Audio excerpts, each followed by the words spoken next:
I used to think I had it all. My husband, Nathan Pierce, was a brilliant software developer. Had built a thriving company from nothing, and I, Laura Pierce, had been by his side every step of the way. Our home was beautiful, our life enviably leased from the outside. But over time, the man had married faded into someone I barely recognized. Nathan buried himself in his work, leaving me to hold together a marriage that felt more like a hollow shell with each passing day. He'd been his rock once, but now I was just background noise. My voice drowned out by his endless meetings and late nights. I kept hoping H noticed me again, that H'd remember the love we'd built together. I was wrong. The real poison, though, wasn't just Nathan's neglect, it was his mother, Evelyn Pierce. From the moment we met, Shed made it clear I wasn't good enough for her golden boy. Shed smiled to my face, but her words were sharp, cutting me down with every chance she got. Nathan's worked so hard for this life, Shed say, her tone dripping with fake concern. Be careful he doesn't outgrow you. I didn't see it at first, how she whispered doubts into Nathan's ear, turning my every move into something suspicious. Over the years, I watched him pull away, his trust in me eroding under her quiet influence.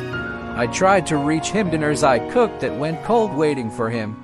Conversations that ended in silence, but H just sigh. Irritated, like I was a burden he didn't have time for. The breaking point came one evening when Nathan sat me down. His face blank and said, maybe we should take a break. His voice was flat, like he was discussing a business deal, not tearing my world apart. I wanted to scream, to fight, but I was so tired of being the only one trying. If that's what you want, I said, my throat tight with unshed tears. We agreed to divorce, and I felt a strange mix of heartbreak and relief. I'd lost him long before that moment, but now it was real. The day of the divorce hearing, I decided I wouldn't let him see me crumble. I chose a deep blue dress, bold, elegant, a color that made me feel alive again. I'd spent the night before staring at old photos, tracing the lines of a life I'd poured myself into. And I promised myself I'd walk out of that courtroom with my dignity intact. When I stepped inside, I felt Nathan's eyes on me. For a split second, I saw something flicker in his expression, surprise, maybe regret, but he buried it fast, muttering to himself that I was just trying to get a reaction. I didn't care what he thought anymore. This wasn't for him, it was for me. The hearing was a blur of legal terms and cold formalities. Nathan kept glancing at me, searching for cracks in my calm, but I gave him nothing. I'd rehearsed this moment in my mind 100 times, every word I wouldn't say, every tear I wouldn't let fall. My blue dress was my shield, and when the judge asked if I was ready to sign, I paused, just for a heartbeat.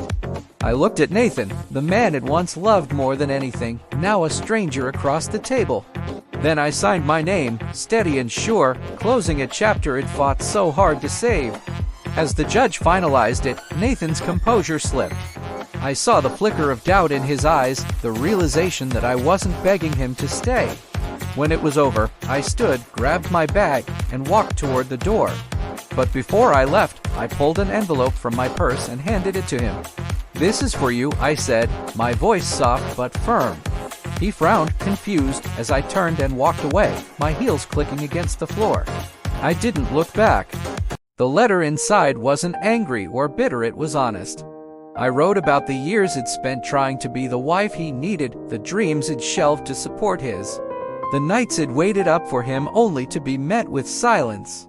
I loved you, Nathan, I wrote, but I couldn't keep loving someone who stopped seeing me.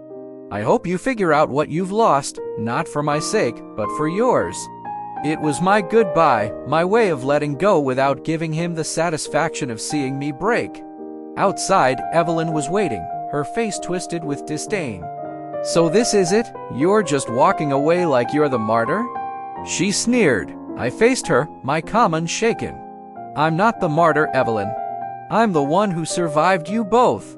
Her eyes flashed with fury. Nathan put up with you longer than he should be. You're nothing special, I smiled faintly, unfazed.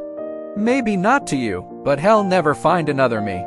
Her mask slipped, just for a moment, and I saw the crack in her confidence. I turned and left her standing there, fuming, as I drove away.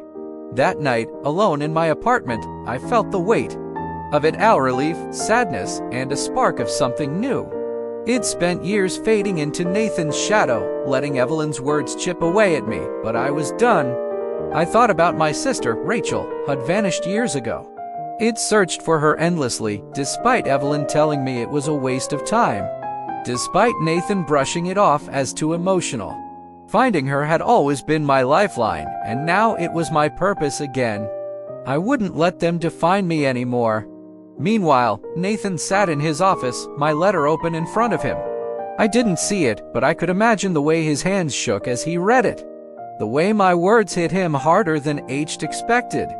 H thought providing for me was a big house, a comfortable life, but it wanted him, not his money. It wanted to be seen, and now, too late, he was starting to understand. He didn't know it yet, but my strength wasn't go neat, was just beginning. I'd reclaim my life, find Rachel, and build something new. Evelyn thought she'd won by pushing me out, and Nathan thought he could move on without a second thought. They were wrong. I wasn't invisible anymore, and I'd make sure they never forgot it.